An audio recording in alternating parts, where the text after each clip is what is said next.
Greetings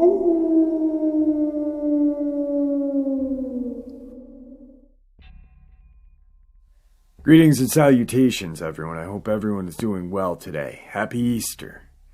Today I've got a terrifying yet exciting upload to share with you.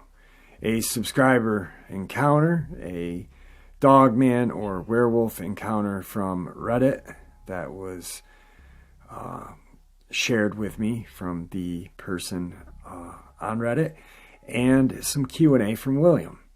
Also, before I start the upload, I have an announcement to make. I will leave a timestamp in the description below for those who don't want to hear it. As you know, I rely on my Patreon, my PayPal, and my merch to help this channel to continue to grow and go. All of those links are in the description below. I also have a second channel for creepypasta, fanfiction, and scary voice acting. Stories that really don't fit on this channel. Now, if that's anything you're into, follow that link and give those stories a listen. You might just like what you hear. I'm going to keep this as short as possible. I'm not closing down the channel. William will continue to do the Q&A.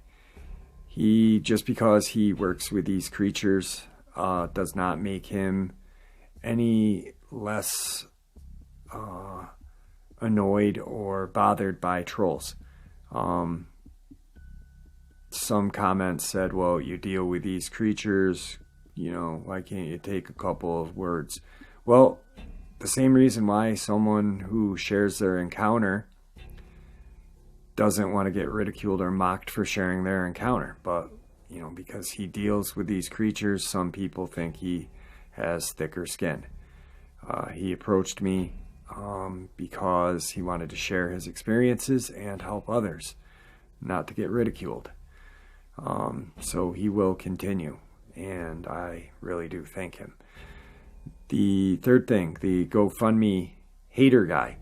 I started that GoFundMe page because subscribers who are my friends now via YouTube knew I was having some problems and said, start a GoFundMe. We want to help you. I'm a disabled dad with a terminal illness who needed to rescue my 12-year-old daughter from an unsafe environment. I needed surgery as well. And these guys wanted to help me. I never once begged anybody, and I was gracious and thankful when someone sent a donation to that GoFundMe, and immediately sent them a thank you via email from GoFundMe. So that guy who just trolled the shit out of my channel last night and destroyed me, I reported him and blocked him. Last but not least, just because my views and my encounters or guests don't agree with other channels doesn't mean I'm lying or making it up.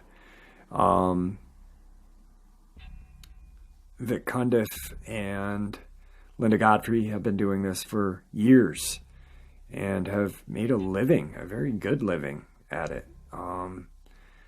And none of them are questioned.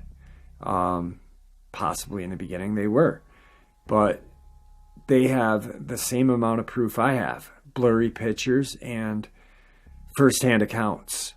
No one has a full-on skull or body of one of these creatures. No one has a really great video or pictures either. So nothing that they do is any better than myself or any other channels smaller than theirs. They've just been doing it longer. And because some encounters or someone says something different doesn't mean we are lying or they are lying. No one has a PhD from an Ivy League college with cryptozoology attached to it. Everyone has the same amount of knowledge. It's just shared stories as of right now. So maybe before ridiculing people and slamming people, you should really think about that. Nobody has a definite answer on what these things are, or what color their eyes are, or anything.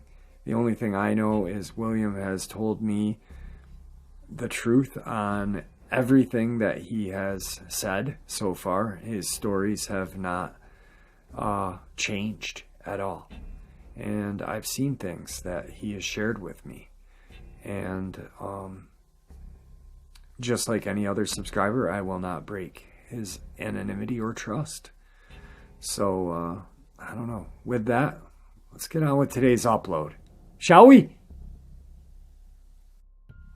Today's first part of the upload is a subscriber encounter. Hello, Jeff. Just wanted to say my name is Jamie. I'm a male nurse and I work at Redacted Hospital in Redacted, New Jersey. I am essential personnel. I work mid-shift, noon to 8:30. I drive a 2019 GMC Arcadia. I travel from Orange, 15 minutes away.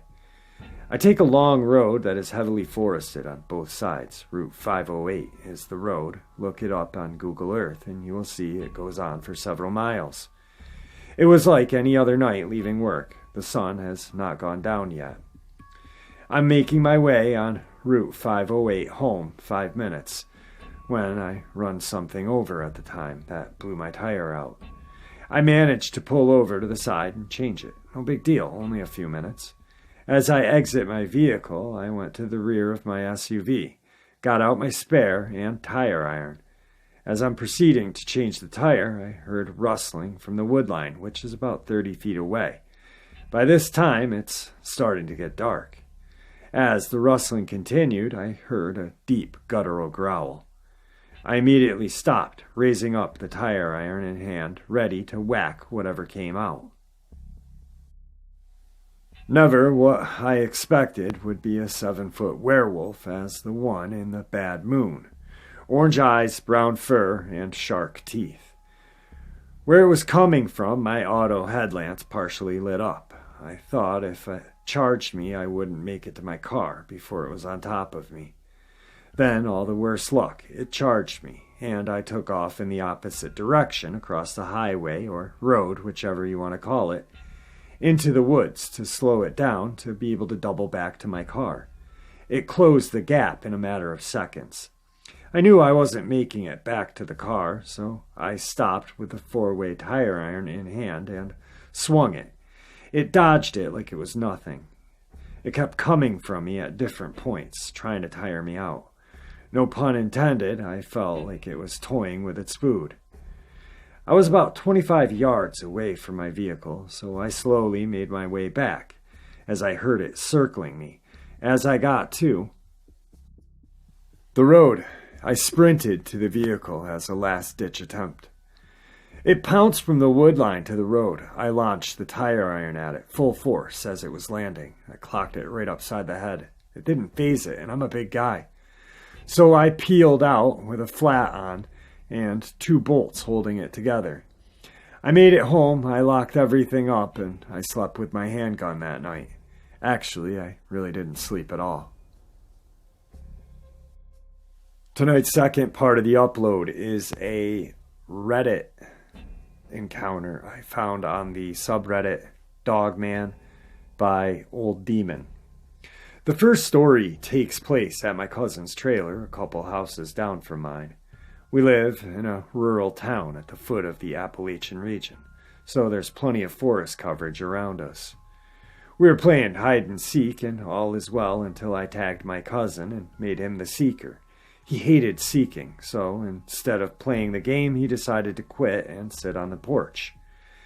The time was around midnight, maybe a bit earlier, so naturally it was pitch black outside, and perfect for scaring someone. My cousin's friend, my brother, and I began to devise a plan to get revenge on my cousin for being a sore loser. And we came up with this. We lure him to the edge of the forest, and my brother jumps out at him. A very simple plan for a couple of dumb 13-year-olds. So we got to it. We managed to convince him that there was something making noises in the woods, and so he came with us to investigate. As we walked to the edge of the forest, we heard something inside, walking with us. I looked at my cousin's friend, and we were both grinning, knowing it was my brother beyond those trees. Then out of nowhere, my brother bursts from the side of my cousin's trailer, screaming and roaring, sending us all into a fearful panic. He got us good, so good, in fact, that we totally forgot about the noise coming from the forest. That could no longer be attributed to my brother. As we're all laughing about the scare, we heard a horrifying noise come from the depths of the forest behind us. It was a loud scream and sounded like a man screaming for help. It slowly changed pitch, and to this day, I swear it said help. After about 5 seconds of human-sounding screams, it turned into the most guttural roar I ever personally heard. It was chilling. We ran inside, and my cousin opened the blinds to his window, and it was right then when we noticed the obvious and haunting sight of a full moon. Yes, we don't know what could have made those noises. Yes, there are farms around. It could have been a cow being attacked by coyotes, or pretty much anything that happens in rural America, but I've never heard anything like that before or after. Jump forward about 9 years, and I'm coming home late from work. As I'm driving, I see 2 bright orange eyes peering at me from the side of the dark road. I thought it may have been a fox or a dog, but as I got closer, I realized this was no average fox or dog. It was a massive, black, wolf-like animal. This animal was so tall while on all fours that it seemed almost as tall as my car. Its back legs were almost kangaroo-like, very long and muscular-looking, while the front legs were short and thin. It dashed across the road and in front of my car, jumping the fence to the left of the road with almost no struggle. When I got home, I nonchalantly told my family that I finally got to see the werewolf that made that noise so many years ago. I don't necessarily believe it was an actual werewolf, but I can't honestly say it isn't. Tonight's final part of the upload is Q&A from William. A Jar of Pickles asks, Dear William, what do Dogman do with their dead, as they have been recorded dragging them off somewhere? Also, why is there no evidence of these things in fossil record? Finally, where should I go and what should I bring with me if I want to look for these things? Most of them drag them away and bury them so they can't be found. Something with the other 2. They also bury their dead and leave them in unmarked graves. I'm sorry, but I don't know the answer to this question. They've been around since the beginning of time, so it would seem to me that there would be fossils somewhere, but I don't really know. Well, to start with, you should not be out hunting one of these creatures. That's a really bad idea to start with. Secondly, I don't know for sure where you live, so I can't give you a location close to you to see them. In previous episode, I did list 5 best places to see these creatures at, but I don't remember which episode that was in. Sorry. Shable asks, Are you concerned about hacking emails and reverse searching ISP to locate you or your area to the deep state because of this disclosure? No, you would never be able to track me if I wanted it that way. But that doesn't bother me. Anyway, Jeff has it, and I took no precautions with him to protect my identity. Carl Davis asked, William, I do have another question, if you're still going to answer more. I live in Britain. Hate this UK title. It's Bullocks, LOL. I've heard that we do indeed have cryptids here, such as the big grey man up in Scottish Highlands, as well as Dogman and or werewolves scattered around the rest of the mainland. Can you confirm whether this is indeed true, and if possible, what other cryptids do we have here? Carl, I've taken calls from Britain and tried to give advice over the phone as to how to try to handle these different situations with, as we call, the big 3. They've never called me with anything other than the big 3, and they always sound like they're puzzled by what I say. Especially about the werewolf situation. They called 31 times in 22 hours about one. Said it wouldn't die. So there was a marksman hitting it in the head, but they never would tell me what caliber they were shooting it with. Steve Riley asks, William, what is the weirdest and strangest thing you've ever seen in the woods, be it cryptic or not? Well, Steve, the weirdest thing I'd ever seen was something that was almost invisible, but it was still able to be seen. It made no sound, and I watched it for about 7 minutes total as it moved towards me. Don't know what it was. Don't know if it was seeing things or not, but when it got within 8 yards of me, it stopped hovering, and then it was gone, like it was shot out of a cannon going away from me as fast as it could. I don't know what, maybe 10 seconds total, out of sight on a power line. So I don't know what that invisible thing was called, but I have heard others speak of it, but that's my only encounter with one. Teeny asks, I'd like to ask about what sounds like children loudly playing and yelling in the woods. I live in Breckenridge County, Kentucky, and I've heard this multiple times from a section of thick woods with a small private Army Corps made a lake. Usually hear it during the worst weather, like ice storms, but also on beautiful summer nights. That section of the woods just has an all-around eerie feeling to it in general. Of course, I've heard the old-timers say stories about a wild man chasing people out while the trees seem to explode behind them. To me, this doesn't sound to be any of the big three. It sounds something similar to a skinwalker.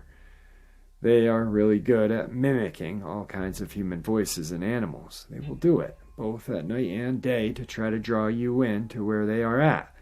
So unless you have someone to go with you, I would advise to stay home and call your local sheriff's office and try to get them out there so they can hear it and investigate. Or if it gets worse and you can't get any help, let Jeff know. He knows how to get in touch with me. I won't leave you hanging. Preston McFinley asks, my name is Preston. My mother lives in Cincinnati, on the border of Silverton and Amberley Village.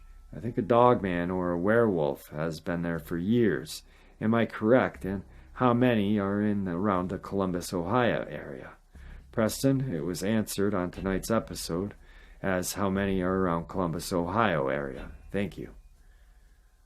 Wolfric Ridley asks, hey William, hope you're doing good, and sad to hear about Sebastian having his time up on Earth. Basically, would like to know if he is doing well himself, and if he knows his birth date. At present time, he is still going strong, with no signs of slowing down anytime soon. As far as his actual birthday, I don't know when he was actually born. He was a wild werewolf, captured and brought into the breeding male program. All young werewolves were released in the United States. I will have to look and see how many he has fathered total. I know it's probably in the thousands. Dorothy Stillner asks, several years ago, a hunter went missing. Greg Smith, do you have any info in Cedar Bluff, Virginia? I don't know if it's the same person or not. We were watching a case of Eric Smith, but they never called us in to assist on the case, so we had no interactions with the law enforcement. Melvin Watkins asked, Melly Mel wants to know what big three are in Maryland. Mel, you have all three in Maryland. As to how many Bigfoot, I can't say, but there are 142 Dogman statewide, and there are 235 werewolves in your state, sending an agent your way on Easter.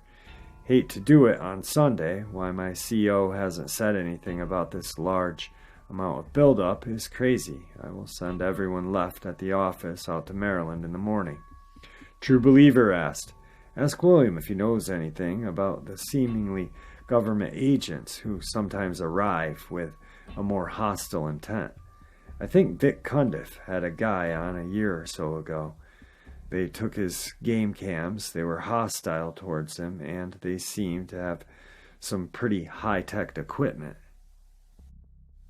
They should never be hostile towards you unless you are giving them a hard time in an interview or being questioned about something of extreme importance. It should only be the only reason that anyone gets hostile with you. We would never just outright take a person's personal property. We have always to go about getting them, but they're always returned with the same photos, everything the same as we get them. from that individual. There is no need to break personal property from people. I'm thinking that they weren't government agents, as it would be my unit that deals with this, and they had rather face a werewolf with a toothpick than go up against me. Merrick Burza asked, if one experiences the silence that is often reported by people right before a Big Three encounter, what is the radius or distance that the Big Three would be in if you are to hear the silence? Meaning, how far away could they actually be in order for it to happen? Great question, Merrick. Usually you'll be within 250 yards of one of the Big Three to experience the silent treatment. You can do one of two things. If you're armed and you are a very good shot and have a gun capable of putting down all three, then I would suggest backing out from where you just came from, because most likely it's either in front of you or the one of your sides. You may not see it, but it knows you are there. Don't turn your back, just slowly retreat out of that area until you hear normal animal sounds again. Then turn and find yourself another hunting area for the day. If you don't have a gun, the best thing to do is just sit down right where you are and duck your head. And don't look around. Do like you're looking out from under your brim of your baseball cap. Cup your eyes up and around. Just don't make any sudden head movements, and no eye contact if you see one. Hope it's not an aggressive mood, and maybe it'll just not have interest in you. You'll be able to tell within seconds of seeing it which kind of mood it's in, to take the right position. If it's aggressive, get up and prepare to fight the best you can. If it's non-aggressive, stay still, it'll pass. Most times they will walk away. They really want to avoid humans at all costs. Bethany M. asks, how come some people say these animals kill without eating the animal? Just rip and mangle, but leave the meat. There are times when these creatures will do this sort of thing. Then it becomes a habit, and then they are considered a nuisance, and then we either have to bring them back to Virginia or kill them. Most time we end up killing them because they don't want to give up their freedom at any cost. Jesus is King asked, however, we don't have people that care enough to educate us on the dangers we face every day. You protect everyone from us from these monsters every day. Do you think educating us would make your job easier? Yes, I try to educate people about the Big Three and what you can do to prevent from getting hurt in the woods, or if you have an encounter. And most days, I am hunting these creatures down and killing them, but how many people actually take it to heart and keep it in the back of their minds that these creatures are out there with them? Everyone should enjoy the outdoors and hiking and camping, but they need to know the risk that might happen. A chance encounter that will change your life forever. AB asks, if you do see this, do you know what the tree structures mean or symbolize that Bigfoots make? Do Dogman or werewolves make structures? Also, can you tell me if Dogman or werewolves are around the Kennesaw National Park in Marietta, Georgia? It's showing other Bigfoot a way to go that is less traveled by humans, and means to them that they are less likely to encounter a human. No Dogman or werewolves do not use this as a way to mark their surroundings, or anything of the sorts. Kennesaw National Park is overflowing with both breeds. That's why your wild game is vanishing like it is there. 278 tagged Dogman inside the park as we speak. Also, 296 tagged werewolves within the confines of the park. I would not recommend being inside the park after dark. This is only one county over from my Georgia home, and one of my sons work at this park, so I have to call him and tell him no to stay out of his own park at night till I get agents down there to do a mass cleanup and try to move the werewolves out of that area. Law-Do 43 asks, the numbers being reported are tagged creatures, not their offspring, correct? Yes, you are correct. They are the only ones we are able to track, is the tagged creatures. Tone Williamson asks, I live in Scandinavia. Is there any of the big three here? And do you know who is taking care of it if there are problems with them here? I took some photos of bent trees and maybe not man-made structures in nature, and also a big paw print. Could I send it to Jeff for William to take a look at some of them? Do you think Sebastian is safe where he is when you leave? Could you ask Sebastian what it would take to have more peace between them and us? Yes, Tone, I have taken calls from Scandinavia asking for help from the government with cryptids in your country. But all I could do was give advice, as we don't have enough manpower to be able to send men to other countries. So yes, you have cryptids in your country. As to which ones, I'm not certain about that. The creature they called about sounded like a Dogman, but they said it had a snout, but it had no tail, so I can't say 100% for sure what it was. The only other country that has a unit like the U.S. is Spain, so I would say to call local law and see if they can get help out there. Please send the photos to Jeff, and we will see if I can identify them for you by the photos. Looking forward to seeing them. Yes, he will be safe until he turns sickly and starts to die. Then he will retreat to the back of his enclosure to die. And hopefully the females that are in with him will keep everyone at bay and let him die in peace. I've asked him this question and explained what was going on, maybe 2 months back. His answer to me was he has not been in the wild in many years and doesn't know what has happened outside, so he said he would have nothing to say about that matter. Still tipping, 2020. I've noticed that there are questions that aren't answered. Is there a reason for that? I'd also like to know what is around Terre Haute, Indiana. Well, for one reason, I don't have the time to answer 250 questions off of each episode, or more, so I pick as many as I have time for, move on to the next episode. That's the reason some, or even most, are not answered. I'm using a 54-mile radius around Terre, Indiana, because of the large population of Dogman in the area, 227. And now let's look at the werewolves in that same area, 320.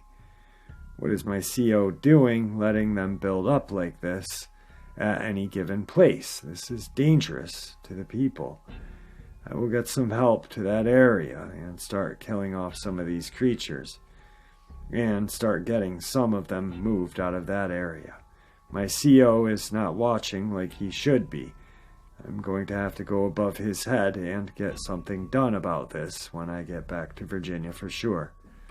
Stephen Stone asks, as a side note, if William would consider answering, I asked before about a 13-year-old boy named Corey Godsey from Knott County, Kentucky, who was killed by a wild animal in February 2020. Was it actually a Dogman or werewolf attack, and did your team investigate? Yes, that was my case, and yes, it was a werewolf that killed him, and I killed it on either the third or fourth night after it killed the boy. I also, Stephen, did a whole upload on that.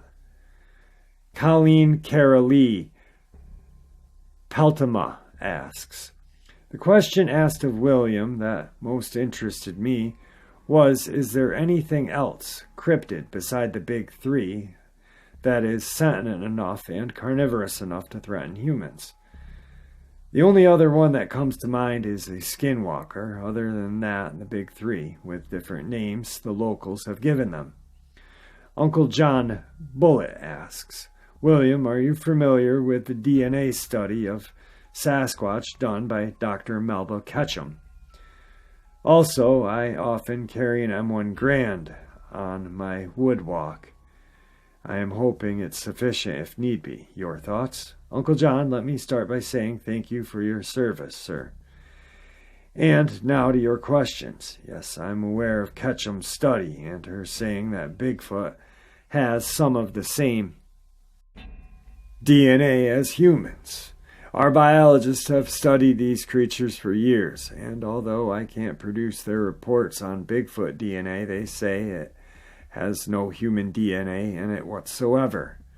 They totally disagree with her findings. My personal belief that they are not related to a human in any way. I guess I've spent so much time watching and learning their ways that I see things that make me believe them to be more unhuman than it would be human. Hard to explain when you don't have scientific mind and the words to go with it. Sorry if you can't understand my answer. Your M1 will kill any of the big three with a well-placed headshot. Most people hunt with a 30-06 and have killed every game animal on the North American continent. So don't worry when you go into the woods with that weapon. It will do the jobs, no worries. Well, there you go, guys. Some more Q&A with William. Muchly appreciated. And a really terrifying encounter from New Jersey. But, wow. Can you imagine just not really knowing the way to go or what to do and booking back into the woods and then back to your car? That's just sheer going on instinct, I guess, and just praying to the good Lord to get out of that area. I want to thank Old Demon for allowing me to share his 2 encounters, and yeah, I do believe you saw a Dogman or a werewolf, brother. Thank you for allowing me to share those. And with that, guys, I want to bid everyone farewell.